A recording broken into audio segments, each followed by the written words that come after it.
Barron, and welcome to the breakdown. This is episode 3, and today we're going to break down these things. The guitar.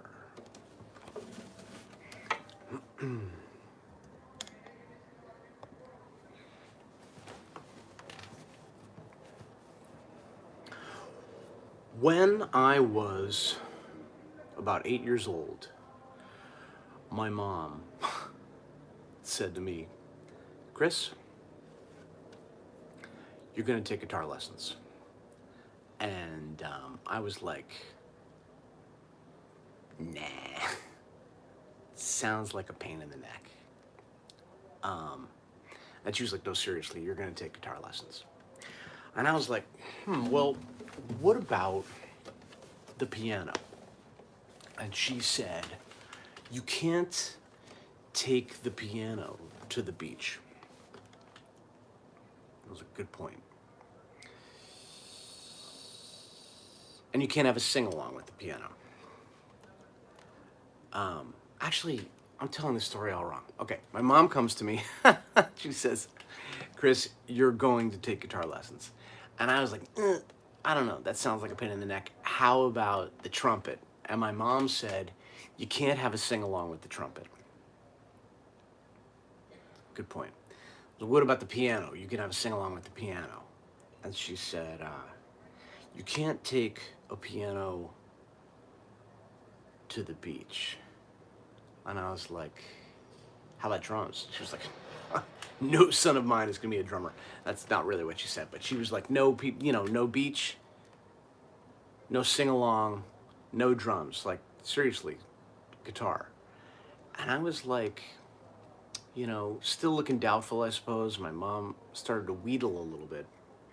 And she was like, Chris, if you learn to play the guitar, girls will love you. So I was like 8. So I was like, yuck. But nevertheless, I took guitar lessons. And I took guitar lessons at a guitar store in Sydney. My dad took me out to a pawn shop. I didn't even know what a pawn shop was at that point. I was just a kid. We're in a pawn shop. Pawn shops are pretty, dicey places. My dad buys this pawn shop guitar. Turned out to be a pretty nice guitar. A little Japanese nylon string guitar. A nylon string guitar is the kind of guitar that you use to play classical music on. Later on, I found out it was a pretty nice guitar. So take that to my lessons, and I don't remember much about those lessons because they were group lessons, and it was, it's hard to kind of learn in that setting. But I just thought it was cool, people sitting around learning to play songs on the guitar. We learned Glenn Campbell's Try a Little Kindness, or, the other kids did. I was kind of young and didn't quite wrap my head around it, but I thought the whole thing was kind of neat. So I was waiting for my dad to come pick me up, and like I said, this took place in a guitar store. And I started walking around just looking at the guitars. And I'd never seen a bunch of guitars in the same place before. And I was really struck just by how cool they looked. And there were a couple of these old Gibson hummingbirds. So they had, on this part, this is called the pick guard. So when you're playing the guitar, this stops, you're supposed to stop the pick from messing up the wood, but you can see I've done a good job of screwing up the wood on this guitar, even with a pick guard. But, it would probably be even worse if it wasn't for that. On this part of the guitar, there's a hummingbird on it, and I remember thinking that was the coolest thing. I thought that was, I couldn't believe there was a instrument that you could play that had a bird on it, and I was just super knocked out. My dad showed up. These were $99 at the time. And I was like, hey, Dad, can I have this guitar too? And he's like, you don't need another guitar. You already have a guitar. Cut to. Now I have 25 guitars.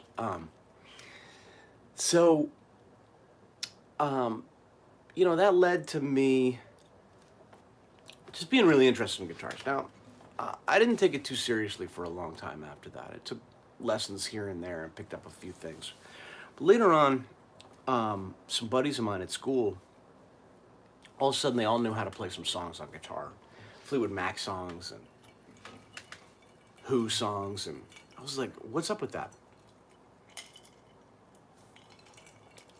And they're all taking lessons from the same guy, who it turns out actually taught Trey Anastasio as well. This guy, Barry Peterson. So I asked my dad I got his number and I asked for more guitar lessons. By now I'm like, maybe 13 or something. And Barry shows up and he teaches me like a Harry Belafonte song and a Simon and Garfunkel tune and like a Fleetwood Mac tune, and the weeks going by and I'm learning these tunes and I'm taking like a chord from the Harry Belafonte song and a couple chords from the Fleetwood Mac tune and the Simon and Garfunkel tune, and I'm kind of playing them together, and Barry comes in and he's like, I didn't even know if he was going to be like mad at me, like, what are you doing? You're not supposed to be, just practice what I tell you to practice. And, but he wasn't mad. He was like, you just take some chords and da-da-da-da-da, do-do-do-do-do, you sing like that. Pretty soon you start singing lyrics and it all comes together, and before you know it, you got a song. You write the words down in a notebook. That's how you write songs. And I was like, what? That's it? And he was like, that's it. So there I am, like 12 years old, and I know how to write songs now. So shortly after that, I wrote this tune. It's a tune called Mabel. It's about the restaurant that I used to work in. I got this waitress, her button said Mabel. She cleaned the silverware with the rag for the table. I had a coffee and a donut and I stayed for 3 hours. Then I went straight home and took 3 cold showers. Even though she has no class, Mabel is the girl I do adore. Even though her grammar's bad, every time she speaks I love her more. She's got a pretty little figure, about 4'11". When they see me in her section, I'm in heaven. I love to see her in her pink uniform. It's the fire in her lip gloss that keeps me warm. Even though she has no class, Mabel is the girl I do adore. Even though her grammar's bad, every time she speaks I love her more.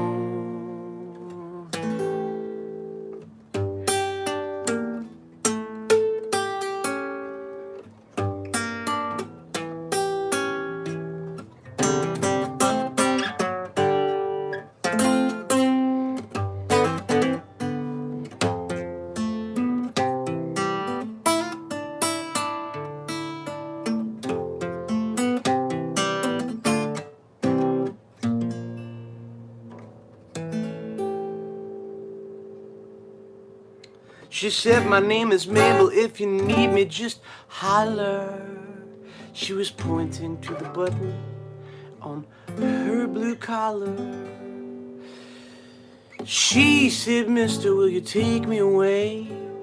I said, when are you free? She said, how about today?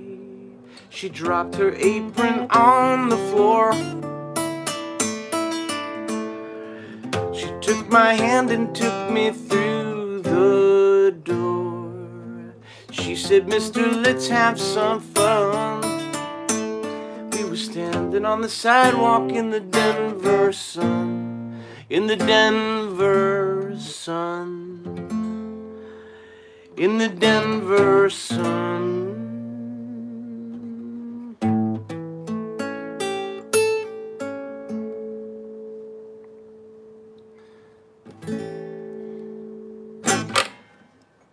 Now, I wasn't playing that song exactly like that when I wrote it.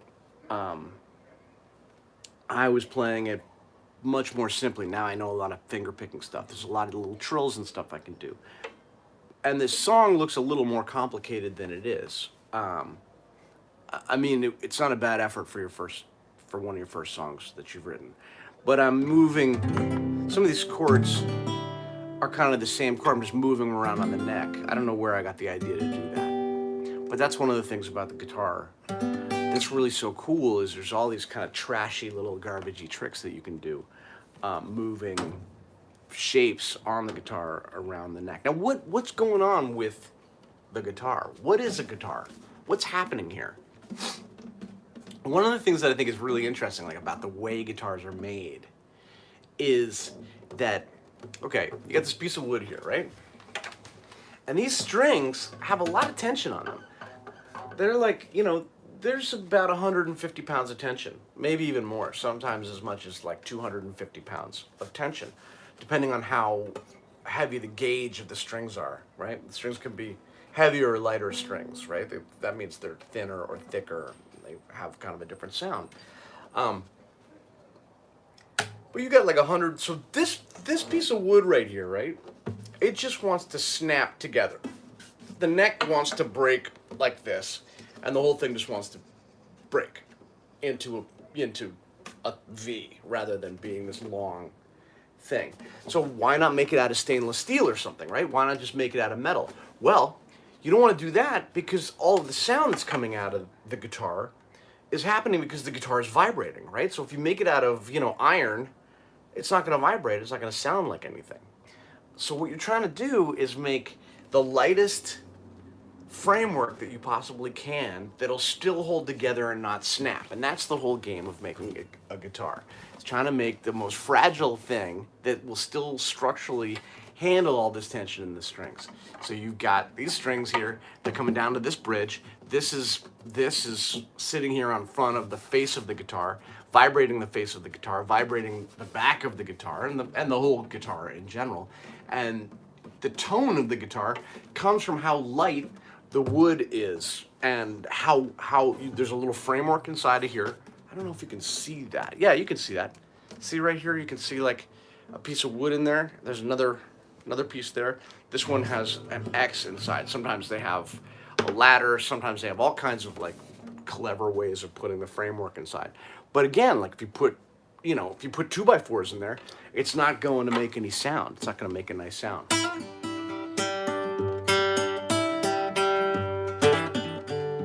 So, you got old guitars, you got new guitars. I like old guitars.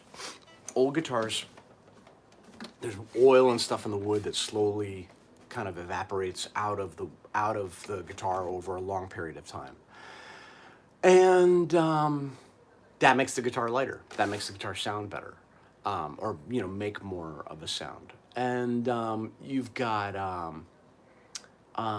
the whole thing of just looking at this thing and being like, I've had this guitar.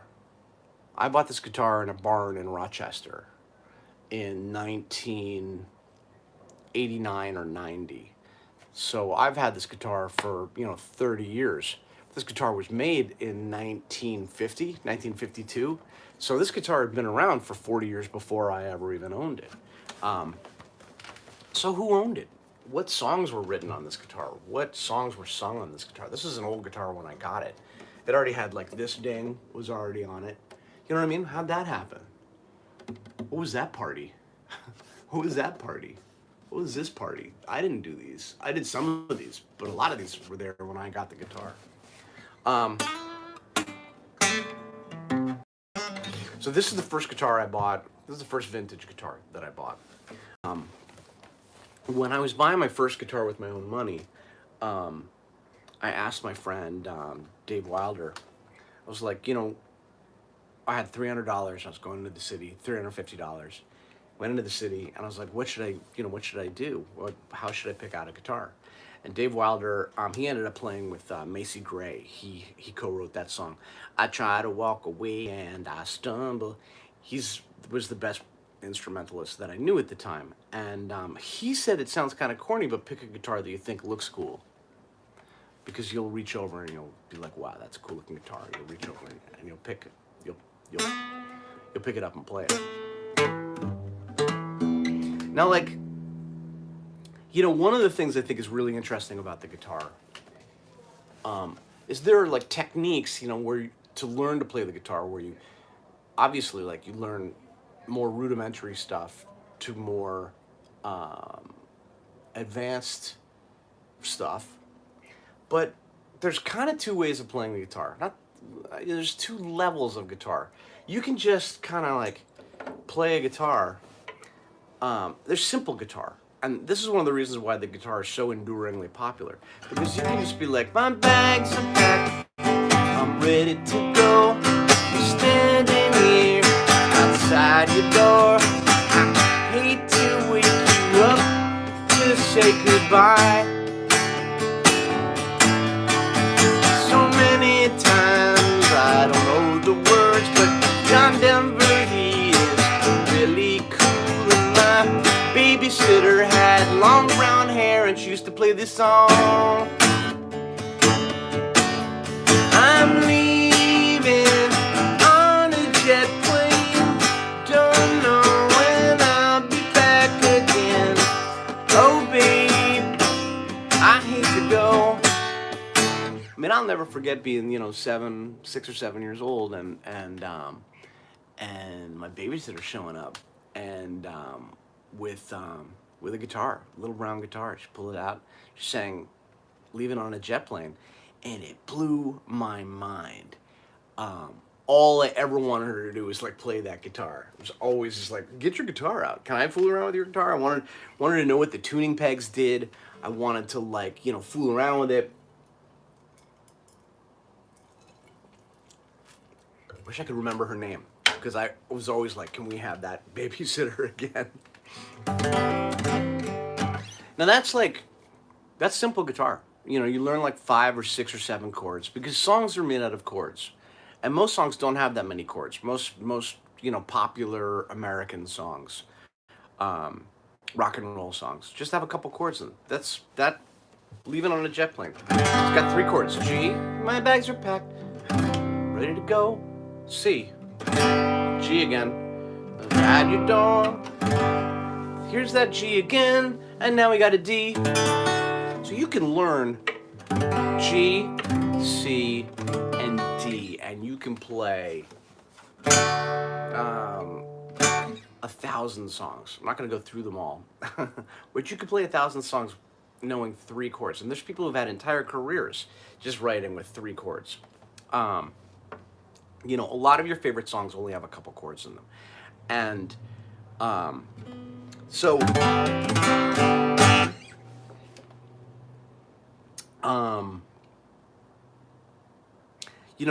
I have 20 guitars. Why do I have 20 guitars? Because they all have personalities. Guitars have different characteristics. This guitar is really, really old. I have a lot of memories with it. I call it Pandora. I bought it, brought it onto the tour bus, strummed it twice, and named it Pandora. It kind of comes from a song that my friend Ben Lewis wrote.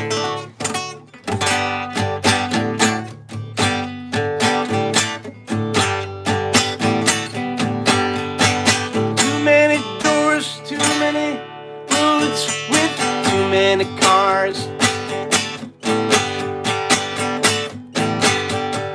Too many windows with too many bars. Too many doors with too many locks. That's why I want to get it in Pandora's box. 17-year-old songwriter. Pandora's Box. My best friend Ben's first song that he ever wrote. And you can see that's just, again, that's like just one more, all you need to know to play that song, and Leaving on a Jet Plane is one more chord. That one's got an A chord in it. So we've gone from knowing G, C, and D. Now we add A to that, and we can play 50,000 songs. And that is part of the enduring popularity of this instrument. It's a folk instrument. And that's what's really that's what's really cool, because people, all the time are like saying to me, wow, I really wish I could play guitar. The thing is, like, I'm telling you, you can play guitar.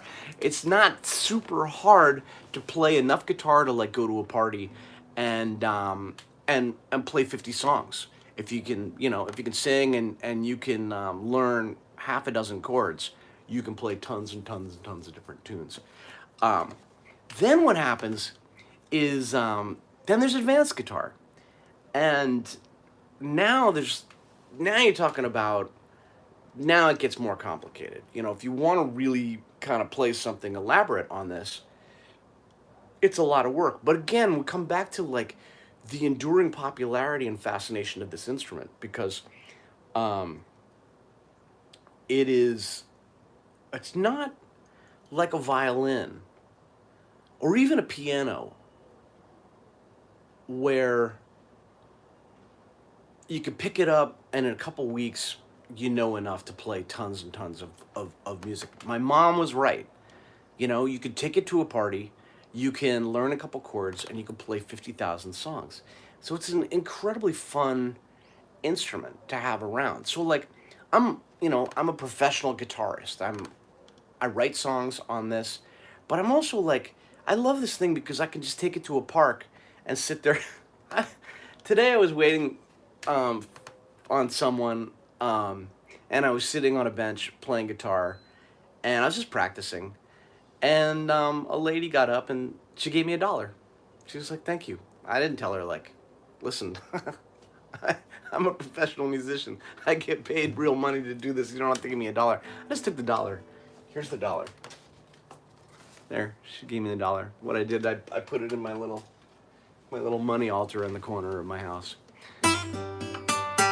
So I'm gonna play you guys an example of some guitar playing that's a little more complicated. Every 10 years I try to like completely revamp what I'm doing on the guitar. So when I got to the age of like 30, I had been playing like basic chord stuff, and I was doing a lot with that. But I decided that it was time for me to kind of revamp what I was doing. So I learned a bunch of jazz chords, and I started writing tunes with these jazz tunes. So here's an example of something a little bit more advanced on the guitar.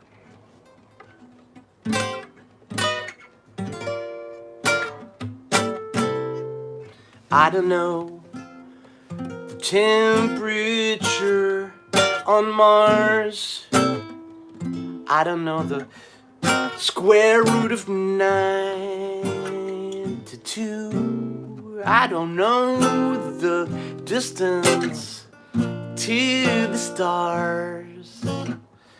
All I know is I love you.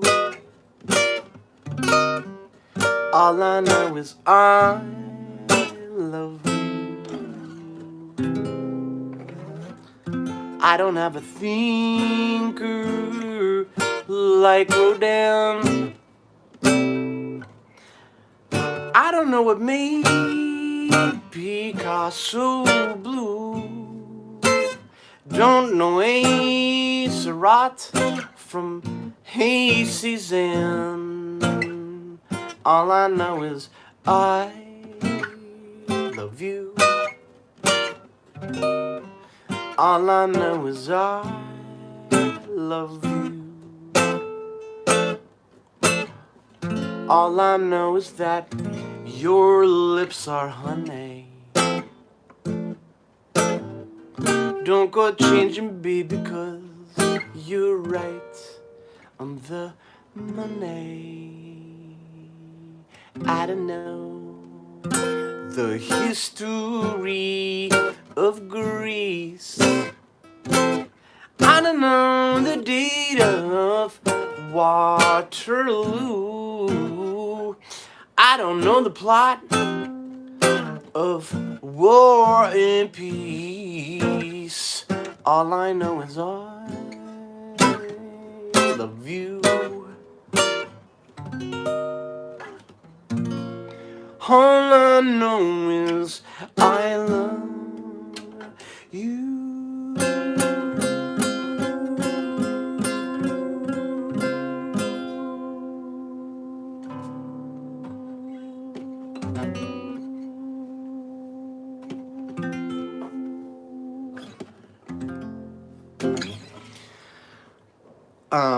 Obviously that song has, you know, a lot of different chords in it, and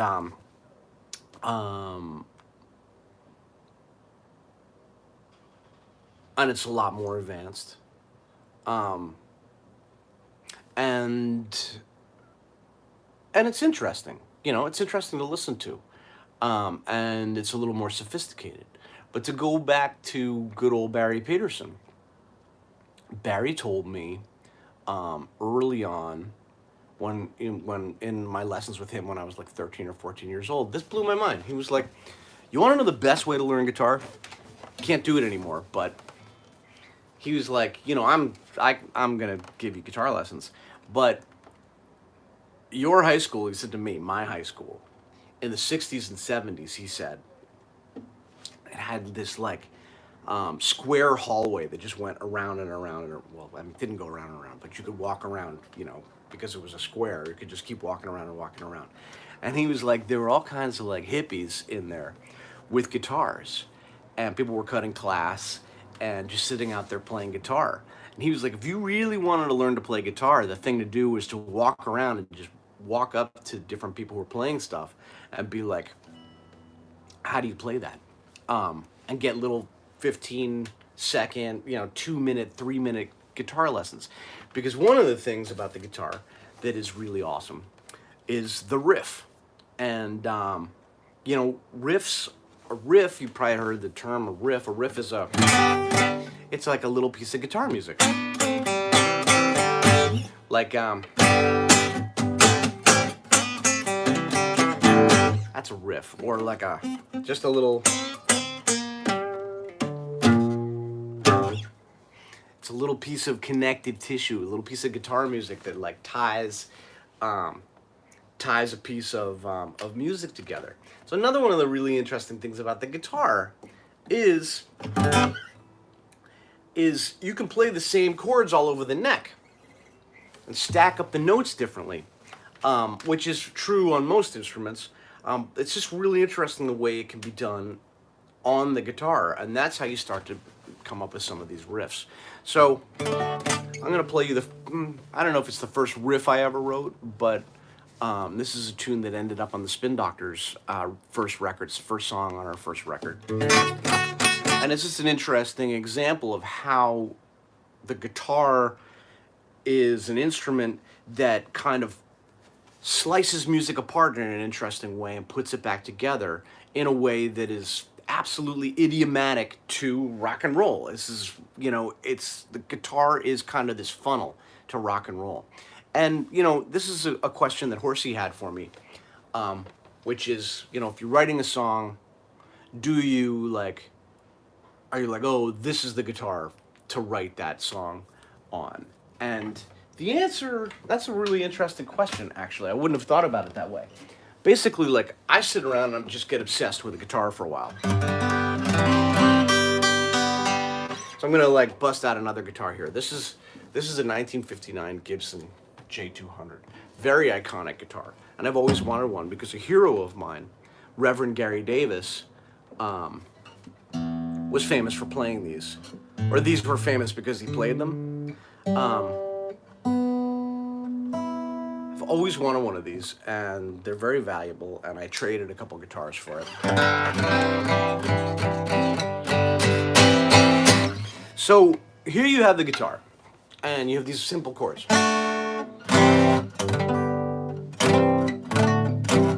Right, so you want to play, I don't think I can handle this. I'm kind of deep metropolis. Think I'll talk to my analyst. got it so bad for this journalist. Well, you want to make that a little bit more interesting. You play it in another spot on the neck, right? So, I was a teenager, and these are the same chords, playing them in another part of the neck, and you got a riff, you got a rock and roll song.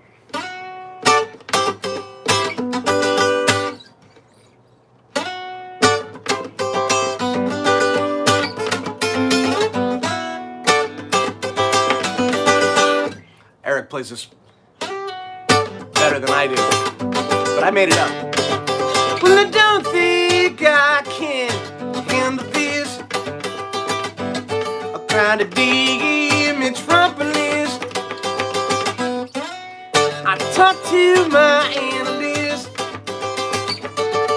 I got it so bad for this to the journalist. It drive me up the wall and through the roof. Clock in a telephone booth. I think I'm going out of my brain. I got it so bad for Peter Miss Louis Lane. Oh, Louis Lane, please put me in your plan. Louis Lane, you don't need no Superman. Come on downtown and stay with me tonight. I got a pocket full of kryptonite, I've got a pocket full of kryptonite, I've got a pocket full of kryptonite.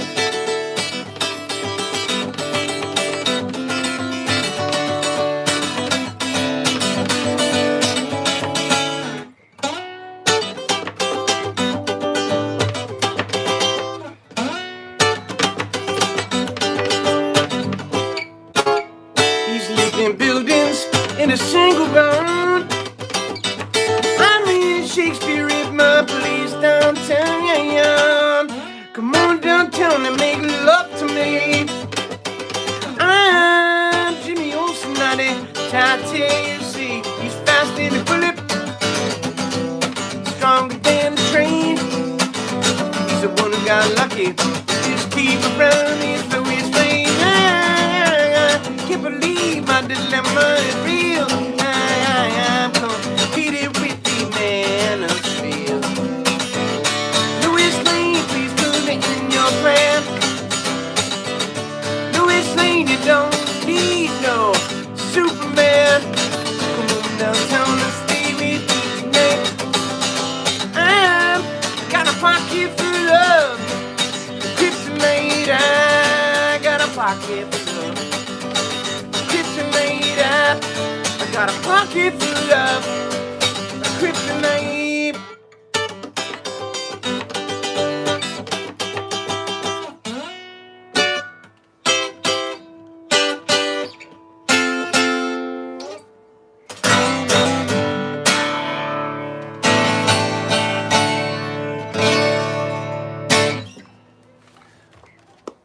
So to go back to Horse's question, I tend to sort of get obsessed with the guitar for a little while. I've got 3 guitar hooks in my living room. Walk out and I have like 3 guitars up there at once. Sometimes I'll just play the same one over and over again. When I bought this one, especially right when I buy something, when I got this one, I didn't put it down for like a year. I just played it. I played almost exclusively this guitar. This guitar, however, right, is it's very big. It's kind of valuable, so I don't know if I would take this on the road unless I was in a big like tour with like a crew and stuff like that. If I was just gonna go out and in my Subaru, I would take I've got other guitars that are still pretty valuable, but like a little more rough and ready and not quite as big and bulky. This is kind of a big guitar to have on stage. It looks really cool. But so, the guitar. What is it about the guitar? Why is it so fascinating? Well, it's like we said before, it's with not too much effort, most people can kind of pick up a guitar and play thousands and thousands of songs. The world is, I think, for me, I think the world is sort of this arena where songs kind of vie to be the building blocks of our memory and our reality. Um, it's nothing like a song to boil everything down. And this is the ultimate song machine. You know, people write songs on piano, people write songs on, you know, all kinds of instruments. But the songs that come out of guitars, because of the way the guitar kind of splits up music into its constituent parts, because of the structure of the guitar, the way the chords are put together. Um, I don't know. I don't know if there's a better instrument for writing songs. And then, you know, basically, like, look at this thing. It's just a vessel for mojo. Who played this? That's what gets me about them. You know, I like old guitars because you just never know who they belong to. And they're just, to me, I look at them and they're just full of songs. And all I can say is that my mom was right about about the guitar. I'm glad that I play the guitar. Thanks, Mom. And that's the breakdown. I'm Chris Barron. The breakdown is produced by the Horse Whisperer and presented by me, Chris Barron. And I hope you guys will subscribe if you haven't to Heard Music Television, Heard Music TV. And I'm the Chris Barron here on YouTube.